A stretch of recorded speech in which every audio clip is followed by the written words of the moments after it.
Tentunya tergantung dari, seberapa besar ya insentif yang diberikan kepada, apa namanya, eksportir itu ya, dibandingkan dengan kalau misalnya dia, menyimpannya, di luar negeri. Ya sekarang bandingannya kan,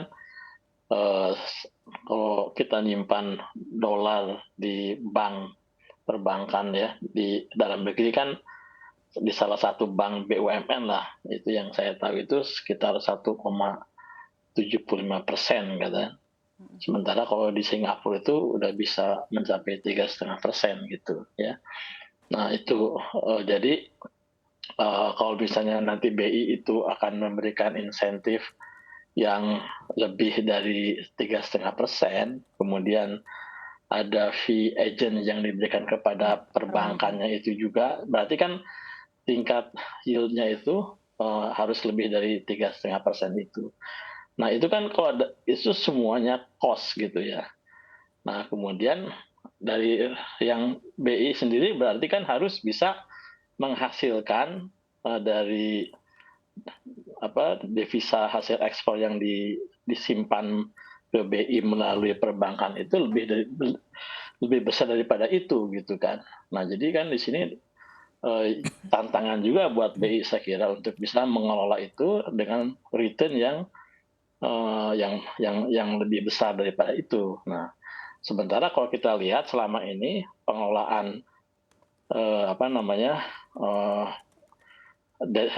dana-dana devisa yang ada di BI itu kalau nggak salah yield-nya itu, eee, sangat inilah, apa namanya, sangat rendah gitu ya karena mereka selalu berprinsip kepada apa namanya, keamanan ya, Mhm. kestabilan, seperti itu tuh instead of misalnya mencari suatu return yang, tinggi tapi dengan resiko yang, juga tinggi gitu. Jadi ini saya kira juga, tantangannya juga salah satunya di situ gitu.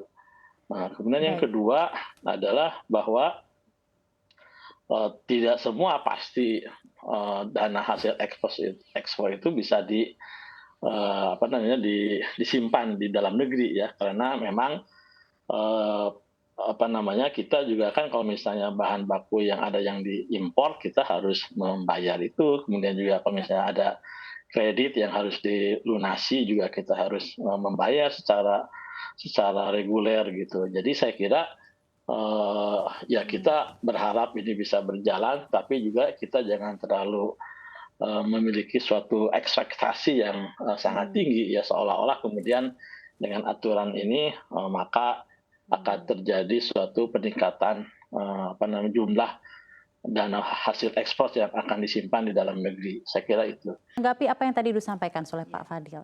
Jadi kan memang dalam hal akhirnya eksportir bersedia menaruh dananya di perbankan Indonesia ini juga begitu Ya, bergantung terhadap bunga yang diterima ya Bu iya, ya. Kita tahu benchmarknya itu Singapura. Most bener, likely eksportir akan taruh devisa hasil ekspornya di Singapura ya. betul. Nah, dalam hal ini sebenarnya Anda melihatnya Mhm, selain competitiveness dari bunga, iya, sebenarnya apa yang selanjutnya juga perlu diperhatikan dari oke, Bank Indonesia dan instrumen moneter untuk iya. menarik Untuk devisa menarik hasil devisa ekspor? ya, satu adalah masalah dokumen, karena kalau dokumennya terlalu ribet orang juga males ya. Hmm. Terus yang kedua adalah kebutuhan mereka sendiri ya, jadi Bank Indonesia mungkin juga harus minta dengan mereka deposito tuh kebutuhannya berapa lama, sehingga nanti akan terlihat berapa banyak yang bisa di atas 3 bulan, berapa yang cuma 3 bulan. Karena kan Bank Indonesia tugasnya adalah ingin menjaga nilai tukar, tapi kalau hanya mereka menaruh 3 bulan kemudian mereka Pergi lagi. kembali lagi kan otomatis rupiah melemah gitu. Jadi memang menurut saya selain DHE, Bank Indonesia mungkin harus cari lagi peluang lain. Misalnya ya kerjasama dengan negara lain untuk pinjaman jangka pendek mungkin lebih murah.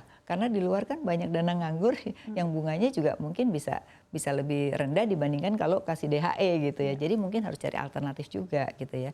Nah yang ketiga memang kalau saya melihat hutang jatuh temponya akan banyak ya. Dan kemudian yang kelima adalah bank ini kan juga butuh dolar kan. Nah kalau Bank Indonesia kasih lebih tinggi pasti orang nggak mau taruh di bank dong Hmm. dolarnya ya. Iya. Nah ini gimana mekanismenya agar bank tetap bisa memberikan kredit dalam bentuk US dollar gitu ya apabila nanti terserap semua sebagian besar ada di Bank Indonesia. Nah ini harus ada mekanismenya Mbak gitu. Jangan Jadi sampai mekanisme nanti yang lebih lanjut ya? betul bagaimana bank bisa mendapatkan juga apa namanya dolar gitu ya. Tapi dengan harga BI tapi bank kan nggak bisa bayar sebesar itu bunganya gitu. Baik, tersendiri dari Mas Irman. Mas Irman, Anda melihatnya bagaimana?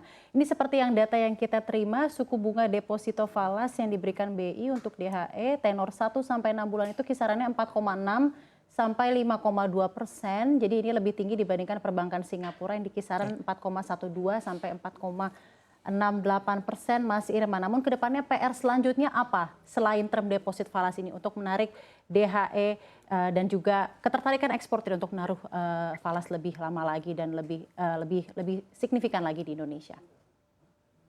Iya, selain tadi masalah net return gitu ya, kalau kita lihat juga 4,69 sampai 5,2 dengan lelang pertama kemarin kelihatan bahwa animonya masih di 1 bulan dan juga itu masih kecil 15 juta US dollar gitu ya. Artinya ada faktor nih Mbak yang dilihat oleh para eksportir yang ditunggu gitu ya. Kalau kami melihatnya mungkin karena gini ya, resip yang diterima eksportir juga akan dikeluarkan sebagai beban. Nah, tadinya dipikir 30% itu adalah sudah merupakan net margin gitu. Jadi sudah di luar dari kebutuhan pembayaran utang dan segala macam yang kebutuhan dari eksportir gitu ya. Tapi kan kebutuhannya itu dilihat dari tahunan gitu. Jadi ada timeline-nya yang mungkin akan berbeda gitu ya. Nah, timeline ini yang menurut kami masih menjadi pertimbangan bagi korporasi atau eksportir gitu untuk besar menaruh dolarnya gitu ya. Apalagi dengan peraturan di PP nomor 1 yang masih belum final gitu ya. Kalau misalnya nanti ternyata ada perubahan-perubahan signifikan, tentunya manajemen likuiditas falas di eksportir juga akan terdampak gitu ya. Nah, ini harus segera difinalisasi menurut kami karena dengan kepastian itu tentunya bisa eksportir melakukan perencanaan bisnis ke depannya. Itu yang penting dari sisi likuiditas falasnya. Sehingga kalau ada option lagi yang memang di final dari PP nomor 1-nya sudah jelas, semuanya jadi bisa lebih di-manage gitu. Nah, itu satu. Kedua, dokumen dan kerjasama seperti yang disampaikan Bu Afi, kami juga sejalan melihatnya. Itu sangat penting karena memang kalau kita lihat pengembangan instrumen dan itu bukan hal yang gampang seperti membolak-balikan telapak tangan gitu ya. Jadi pengembangan instrumen keuangan saya rasa juga BI dan OJK selalu melakukan memang fokusnya bagaimana pasar keuangan kita bisa lebih dalam karena dengan dalamnya pasar keuangan pasti juga nanti efisiensi dan juga imbal hasil juga menjadi lebih menarik. Itu masih yang sifatnya jangka panjang.